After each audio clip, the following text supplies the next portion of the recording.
Welcome. I'm Fiona Coffey, Associate Director for Programming and Performing Arts at the Center for the Arts, and it is my great pleasure to give you a very quick overview of the virtual 2021 Spring Performing Arts season.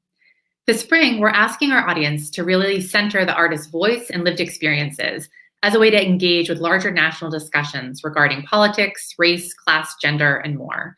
All events are free again this semester, but reservations are required through our box office, which you can access through the CFA website.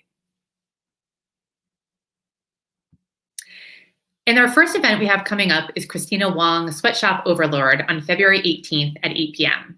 Wong is a performance artist, activist, and elected public official. In her latest performance piece, born from the COVID-19 pandemic, Wong talks about how she built a homemade face mask empire, coordinating hundreds of volunteers to sew masks for underserved areas of Los Angeles during the pandemic. This work looks at the significance of Asian American women and women of color performing this historically gendered and racialized invisible labor of sewing. The show, I think, feels especially exciting because it is in direct response to what is happening now. It's art being made in this very moment. And I think it's a great model of how you can translate community activism into art. Wong is somebody who's not only talking about or performing about racial justice work, but someone who's doing the work in her own life and practice. So we really hope you tune in for this special show. On March 4th at 8 p.m., Elevator Repair Service will join us for a dynamic conversation. ERS is a renowned New York-based theater ensemble known for working with found texts, and they've often experimented with documentary and verbatim theater modes as well. Their new show is a verbatim reenactment of the debate between the writer and civil rights activist James Baldwin and the conservative commentator William Buckley. In 1965, Cambridge University invited Baldwin and Buckley to debate the question, has the American dream been achieved at the expense of the American Negro? In this conversation, the actors Greg Sargent and Ben Williams, along with director John Collins, will talk about the development and process of their new show, Baldwin and Buckley at Cambridge.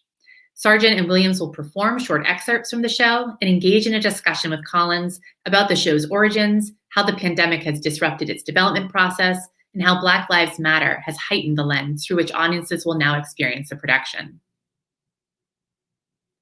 On March 10th at 8 p.m., Ananya Chatterjee will host a workshop on feminist rage and healing. This is limited to 40 people, so get your tickets soon. Chatterjee is a contemporary Indian dancer and scholar and runs Ananya Dance Theater, a professional dance company composed of artists of color.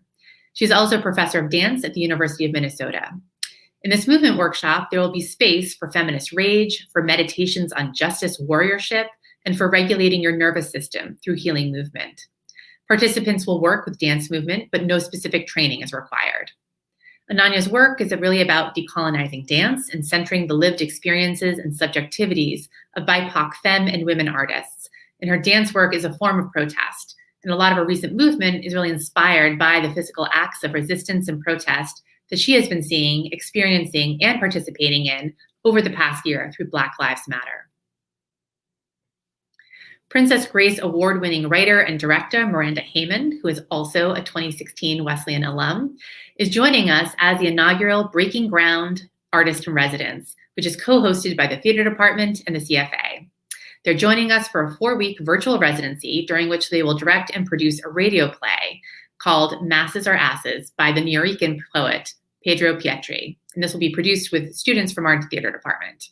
The production will air out over WESU on May 13th and 20th at 10 p.m.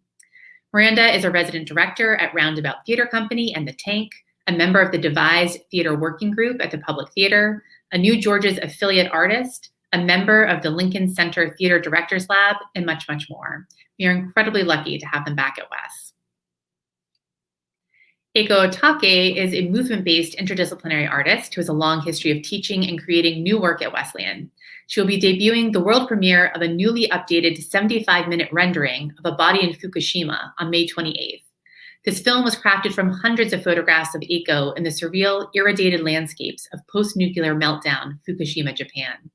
The new 75-minute performance is an assemblage of photographs and intertitles accompanied by an original score of found and recorded natural and unnatural sounds. A live performance comprising of Ekko's signature work layers on top of this special screening experience. The CFA and WESU have partnered together again to feature 2 different radio series this semester. The first is CFA Radio, the CFA Presents Radio Hour on the 2nd and 4th Thursday of every month at 4 p.m.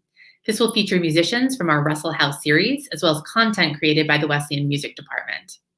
The second series is on Thursdays from 10 p.m. to midnight, and we are very lucky to be able to re-air a special radio series, Party in the Bardo, Conversations with Laurie Anderson, which was commissioned and produced by the Center for the Arts this past fall and is funded by the Andrew W. Mellon Foundation and the Philip J. 71 and Lynn Rausch Foundation for Innovation. Party in the Bardo brings listeners into intimate conversations between Anderson and her close friends and colleagues, such as writers Jonathan Cott and Don Shuey, poet Paul Muldoon, artist Marina Abramovic, and musicians Bruce Odland, Arda Lindsay, Jason Moran, Anani, Kevin Hearn, and Christian McBride. Following the conclusion of this series, we will air Miranda Heyman's radio play version of The Masses Are Asses Again on May 13th and 20th.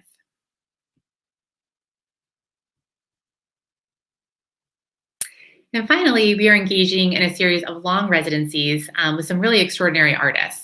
The first is Forklift Dance Works, which is a community-based dance company in Austin, Texas, that goes into communities and highlights the untold stories and unseen labor of that community's essential workers. And I'm really excited that the CFA is partnering with Forklift, the Wesleyan physical plant staff, and our janitorial staff to create a performance in fall of 2021 that will feature the heroic work of our physical plant and janitorial workers, who are the ones who have allowed the extraordinary privilege of us being able to be on campus in the middle of a pandemic, and whose labor, even in ordinary times, mostly goes unseen. The process involves students pairing up with physical plant and janitorial staff, job shadowing the workers, learning about them and their work, creating profiles of them, and then helping choreograph the movement and performances that will comprise the final performance in fall of 2021.